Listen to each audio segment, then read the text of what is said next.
Hello and welcome to JEFY Javed's English for you. आज का ये वीडियो लेक्चर हमारे लिए काफ़ी इंपॉर्टेंट है। क्यों इंपॉर्टेंट है? आप लोग कहेंगे कि मैं हमेशा ये कहते रहता हूँ। असल में अभी जो हमारी सीरीज़ चल रही है वो उन क्वेश्चंस के लिए चल रही है जो ज़्यादा मार्क्स के लिए, बल्क मार्क्स के लिए पूछे जाते हैं। तो आज का टॉपिक है डायलॉग राइटिंग। सबसे पहले हमें ये देखना है कि डायलॉग का मतलब क्या होता है। देखिए, डाई यानी दो, तो डायलॉग दो लोगों के बीच में बातचीत। मोनोलॉग भी होता है, क्या आप लोगों को पता है? मोनो यानी एक और लॉग यानी बातचीत। जब एक आदमी अपने आप से बात करता है, सपोज कीजिए आप लोग 2-3 घंटे से अपना वर्क कर रहे हैं, होमवर्क कर रहे हैं और 3 घंटे की मेहनत के बाद वो काम पूरा हुआ, तो आप कहते हैं चलो हुआ। ये किसे कहे आपने? ये अपने आप को कहे आपने, है ना, सेल्फ कम्युनिकेशन। तो ये है मोनोलॉग। हमारा जो आज का टॉपिक है वो है डायलॉग राइटिंग। सबसे पहला क्वेश्चन जो स्टूडेंट्स के जहन में आता है कि सर डायलॉग राइटिंग अगर करना है तो डायलॉग्स कितने लिखना है? हम लोगों ने सरासरी 10 डायलॉग लिखना है, मतलब दो लोगों के मिला के। समझिए कि फादर और सन, इनके बीच में बातचीत है, तो दोनों के मिलाकर 10 डायलॉग आएंगे। 12 भी लिख सकते हैं आप लोग, कोई उसके अंदर दिक्कत नहीं है, कोई परेशानी नहीं है।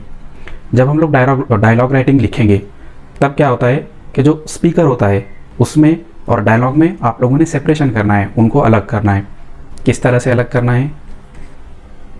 ये निशानी देख रहे हैं आप, ये निशानी है कॉलन की, COLON, कॉलन। तो स्पीकर, उसके बाद में कॉलन और उसके बाद में आगे डायलॉग। कॉलन की जो निशानी है, सेम वैसी एक और चीज़ होती है पंक्चुएशन मार्क्स में, वो होता है सेमी कॉलन। ये वाला रहा हमारा सेमी कॉलन। इसमें ऊपर तो फुल स्टॉप होता है लेकिन नीचे कॉमा होता है। क्यों बता रहा हूँ मैं ये चीज़ें? क्योंकि डायलॉग राइटिंग में ये चीज़ें इंपॉर्टेंट है। पंक्चुएशन मार्क्स को आपको प्रॉपर जगह पर देना है। जैसे अगर स्पीकर कोई सवाल कर रहा हो तो आप एंड में क्वेश्चन मार्क रखेंगे, अगर वो कोई स्टेटमेंट है तो फुल स्टॉप रखेंगे, अगर वो एक्सक्लेमेटरी सेंटेंस कह रहा है तो आप लोग एक्सक्लेमेटरी मार्क्स रखेंगे। अगर अगर वर्ड कंपाउंड वर्ड है, कंपाउंड वर्ड किसे कहते हैं? ऐसा वर्ड जो दो वर्ड से मिलकर बना हो, उनके बीच में अगर हम लोगों को डैश देना ज़रूरी है तो वहाँ पर हम लोग डैश देंगे। ऐसे ही आपको पता है बातचीत के बीच में एक से ज़्यादा फुल स्टॉप कब आते हैं?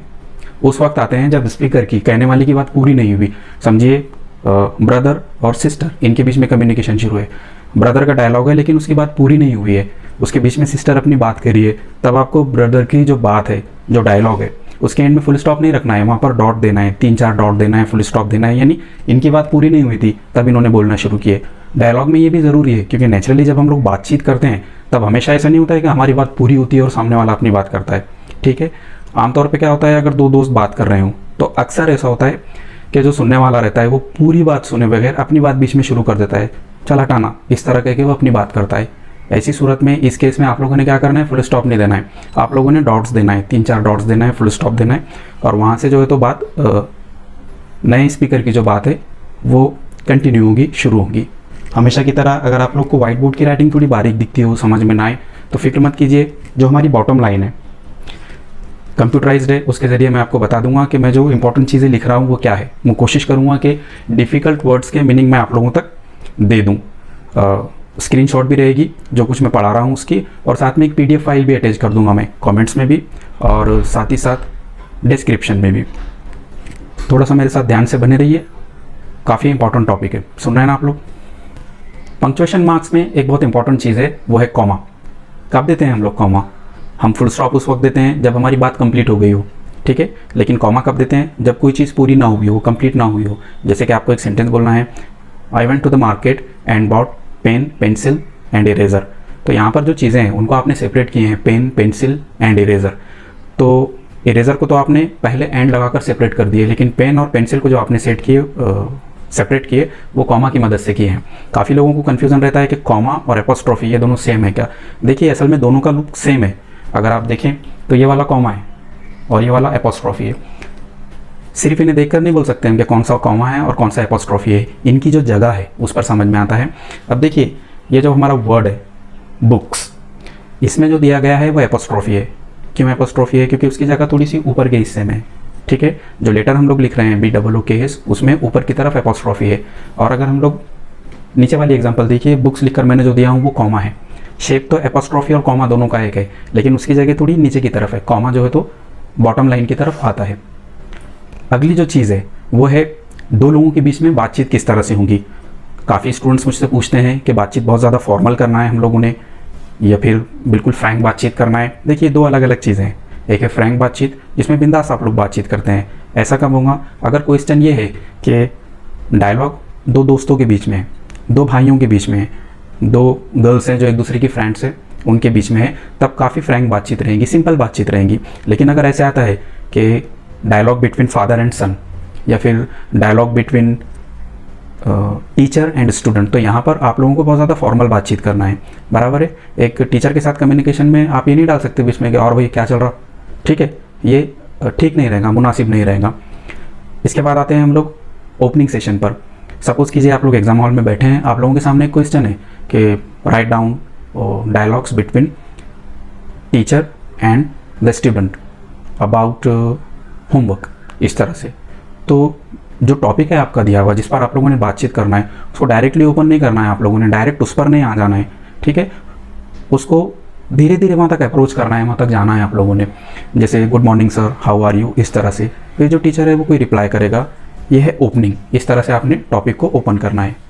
अब हम लोग आते हैं टॉपिक की तरफ। सपोज़ कीजिए एग्जाम में आप लोगों को एक टॉपिक दिया हुआ है कि prepare dialogues between teacher and student on the topic of homework. तो यहाँ पर आपने सीधे सीधे ऐसे नहीं शुरू करना है कि student said sir I didn't bring the homework, कि सर मैंने होमवर्क लाया ही नहीं और टॉपिक खत्म हो गया, विषय खत्म हो गया। आप लोगों ने टॉपिक तक जाना है धीरे धीरे। जैसे स्टूडेंट पहले कहेगा hello good morning sir, how are you, या इस तरह की कोई बात, hello good day sir, hello good afternoon sir, फिर टीचर उसका रिप्लाई करेगा।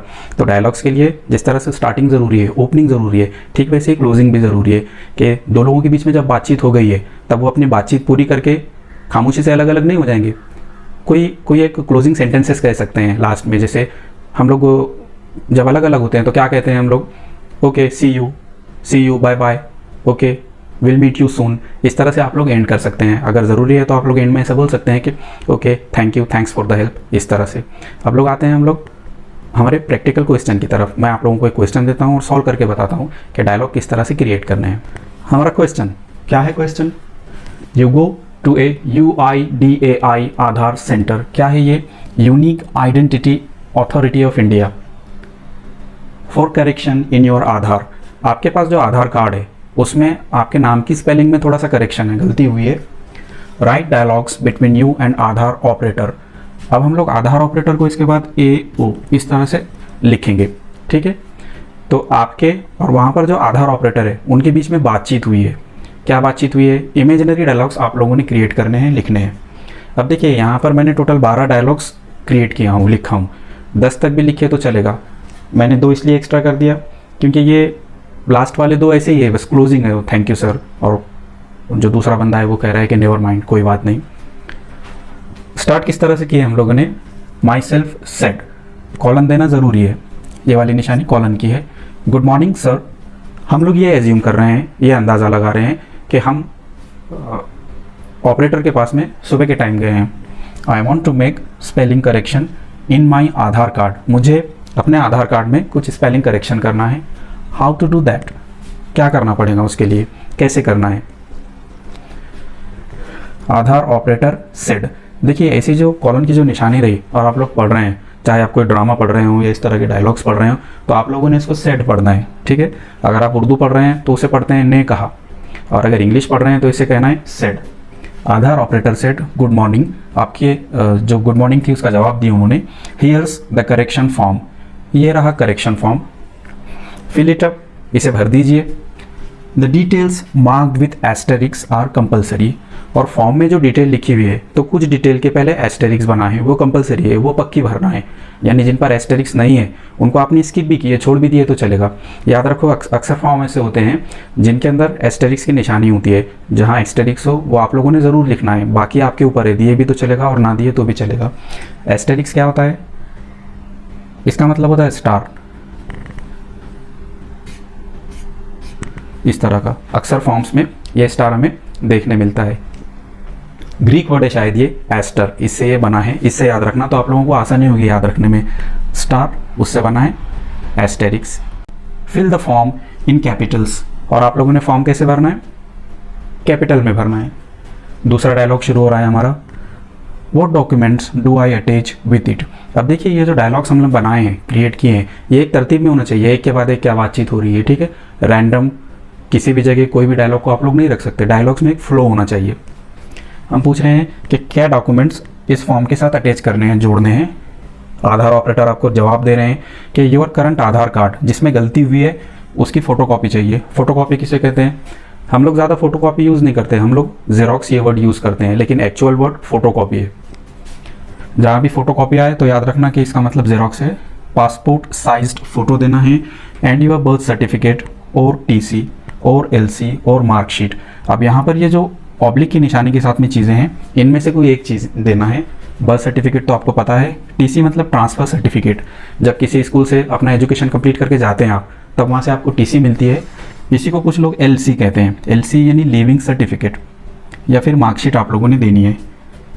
आगे अगला डायलॉग हम लोगों ने कहा, myself said how long would it take for this correction, कि अभी हम लोग जो करेक्शन कर लिया आज, तो इसको नए आधार कार्ड पर आने के लिए कितना टाइम लग जाएगा। देखिए यहाँ पर विल नहीं यूज़ किया हमने, विल यानी बिल्कुल होगा, जब आप पूरी तरह से श्योर रहें, 100% श्योर रहें।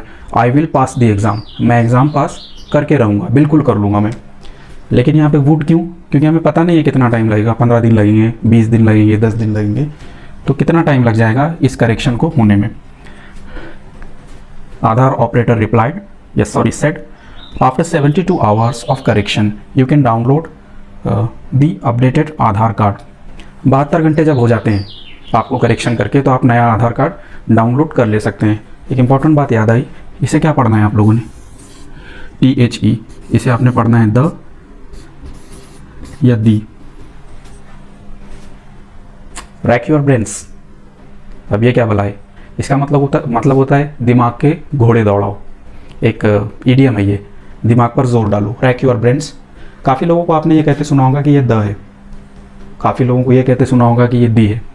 ये डिपेंड करता है कि अगला वर्ड कैसे स्टार्ट हो रहा है। अगर अगला वाला जो आपका वर्ड है वो वॉवेल से शुरू हो रहा है तो इसे दी पढ़ते हैं, ये वॉवेल से शुरू हो रहा है। और अगला वाला वर्ड अगर कॉन्सोनेंट से स्टार्ट हो रहा है तो इसे द पढ़ेंगे।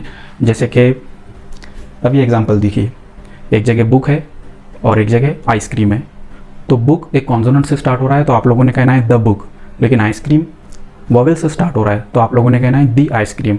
क्लियर हुआ कन्फ्यूज़न द और दी का? ऐसे इंटरेस्टिंग चीज़ों के लिए, ऐसे इन्फॉर्मेशन के लिए चैनल को सब्सक्राइब कीजिए, बेल बटन दबाइए और अपने दोस्तों के साथ ये सारी कंटेंट जो है तो शेयर कीजिए। ऐसे ही इंटरेस्टिंग चीज़ें लेकर मैं आगे भी आता रहूँगा, as long as you guys are with me. कहाँ थे हम लोग? तो पोस्ट से ये आपको भेज दिया जाएगा। By post it will be delivered in around a fortnight. तो आधार ऑपरेटर हमसे कह रहे हैं कि 72 घंटे लगेंगे अपडेटेड फॉर्म को, आपको फॉर्म को अपडेट हो जाने के लिए। उसके बाद में आप 72 घंटे के बाद में अपडेटेड फॉर्म डाउनलोड कर सकते हैं। और आपको हार्ड कॉपी चाहिए तो वो आपको पोस्ट से कब मिलेगी? ये पोस्ट से मिलेगी अराउंड ए फोर्टनाइट। अराउंड यानी जब आप श्योर नहीं हुए, तो अगर आपको मालूम है कि आपके पास 2 पेन है तो आप बोलेंगे आई हैव 2 पेन्स, लेकिन आपको मालूम नहीं कि घर पे आपके पास में कितने पेन्स है, तो आप बोलेंगे at home I have around 10 pens, यानी यहाँ पर थोड़े से कम या थोड़े से ज़्यादा हो सकते हैं। तो अराउंड कब बोलना है आप लोगों ने? जब आप लोगों को क्वांटिटी के बारे में पता ना हो, एग्जैक्ट आपको डिटेल मालूम ना हो। अराउंड यानी लगभग, कम ज़्यादा। तो कब तक आ जाएगा आधार? Around a fortnight. अच्छा वर्ड है, याद रखिए। फोर्टनाइट का मतलब होता है 15 दिन। हमारी आम बातचीत में भी हम लोग कहते हैं 15 दिन तो लग ही जाएंगे, it will almost take a fortnight, इस तरह से आप लोग कह सकते हैं। Myself said will I have to give fingerprints and. अब देखिए यहाँ पर क्वेश्चन मार्क देना भूल दिया था मैंने। ये एक सवाल है, हेल्पिंग वर्ब से स्टार्ट हो रहा है। अगर आप लोगों का सेंटेंसेस क्या है, क्वेश्चंस क्या है, WH क्वेश्चंस क्या है, वर्बल क्वेश्चंस क्या है, ये सारी चीज़ों को लेकर कन्फ्यूजन है, तो सेम चैनल पर एक वीडियो है, मेरी सबसे पहली वीडियो है, उसमें थोड़ा स्लो बोला हूँ मैंने, आप लोग उसकी स्पीड थोड़ी बढ़ा के 1.25 पर देख सकते हैं। काफ़ी इन्फॉर्मेटिव वीडियो है, तो ये कन्फ्यूज़न आप लोगों का क्लियर हो जाएगा कि सेंटेंसेस क्या हैं। हम लोग क्वेश्चन पूछ रहे हैं कि हमें फिंगरप्रिंट भी देना पड़ेंगे क्या, और के बाद में डायलॉग अधूरा छोड़ा हुआ है, यहाँ पे फुल स्टॉप्स हैं, यानी उसके बाद का आपको या तो आप कह नहीं पाए, आपको पता नहीं था, या फिर आपकी बात जो है तो आधार ऑपरेटर ने काट दिए। उन्होंने रिप्लाई किया ओ यस आइरिस स्कैन। आइरिस आँख के पार्ट को कहते हैं, तो आपका आइरिस स्कैन होगा वहाँ पर, एंड फिंगरप्रिंट्स आर मस्ट। ये 2 चीज़ें तो ज़रूरी है, एक है आइरिस स्कैन और एक है फिंगरप्रिंट्स। आगे my self said what's the fees for that and how much for the form. अब देखिए ये डायलॉग हमने थोड़ा सा एंड की तरफ रखे, कब पैसों की बातचीत हो रही है कि ठीक है ये सब हो गया तो फिर पैसों के बारे में क्या। आप लोग वहाँ जाते ही नहीं पूछ सकते कि भाई पैसों का क्या है, और उसके बाद आप कह रहे हैं गुड मॉर्निंग, तब वो कहेगा बाय बाय। आधार ऑपरेटर रिप्लाई दे रहे हैं आपको that will be 100 rupees including the form. आपने जो पूछे थे what is the fees for that के करेक्शन के कितने पैसे हुए and how much for the form, और ये फॉर्म के कितने पैसे देने हैं अलग से है कि फॉर्म के। तो आधार ऑपरेटर ने रिप्लाई किए कि 100 रुपीज़ में सब इंक्लूडेड है, सब शामिल है। Myself said here's the fees, thank you sir. अब देखिए यहाँ पे क्लोज करते टाइम ये ज़रूरी था थैंक यू, क्योंकि सामने वाले बंदे ने, अगले बंदे ने आपका कोई काम किया है। अब आप यहाँ पर उसको ये बोलते कि सी यू, तो वो ज़्यादा ठीक नहीं होता। वो कब ठीक रहेगा, जब आप दो दोस्त बातचीत कर रहे हो, तो बराबर है। तो एंड किस तरह से करना है ये भी काफ़ी इंपॉर्टेंट है। आधार ऑपरेटर रिप्लाइड नेवर माइंड, क्या कहा उन्होंने, कोई बात नहीं। तो क्या फोकस करना है हम लोगों को, स्टार्ट कैसे करना है, good day, good morning, good afternoon, and कैसे करना है, और जो टॉपिक आप लोगों को दिया गया है जैसे कि यहाँ पर आधार करेक्शन का था, उसे किस तरह से हैंडल करना है।